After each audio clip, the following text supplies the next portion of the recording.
a tissue sample of the esophagus. Now, there's a lot of complexity in this, but we're only going to point out two things. The outer layer, wherever it is in that sample, and you can see many different folds and a lot of lumens and other things that are there, but that outer tissue layer is known as the epithelial tissue.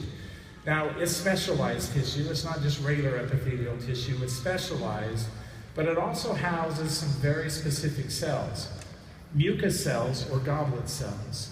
And their only job, their only function is to produce something called mucus or mucin. Its only function is to be able to transport and act as a protective barrier and layer through the esophagus and into the stomach. Here's what's now being said. Essential oils will damage the mucosa of the mouth, throat, stomach, and intestinal tract. This is why these types of arguments do not make any sense.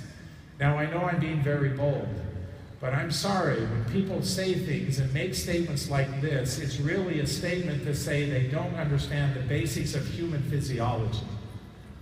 Because this is something that creates great benefits for us and great opportunity for us.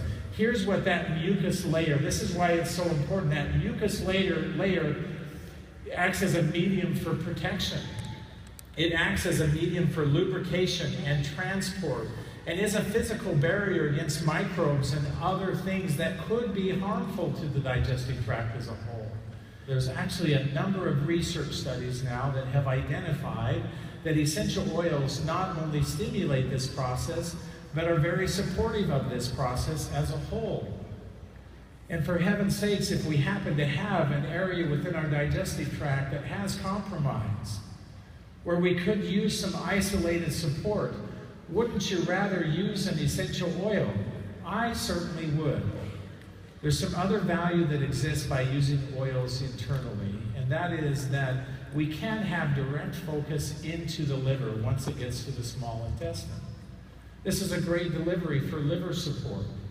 We can have an overall support of the body that ensues, because once it goes to the liver, we can even go through secondary metabolism. In other words, we consume some substances in essential oils. Some of the chemistry components don't stay entirely intact as your body metabolizes them, and certainly as they get to the liver, they can transform into secondary and tertiary metabolites, which gives us these long-lasting qualities and functions of the essential oils.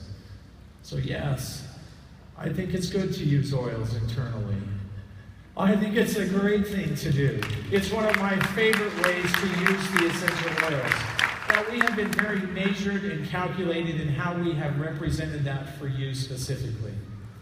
We've been measured and calculated in that we have given you opportunity to have essential oils in a preformed gel cap.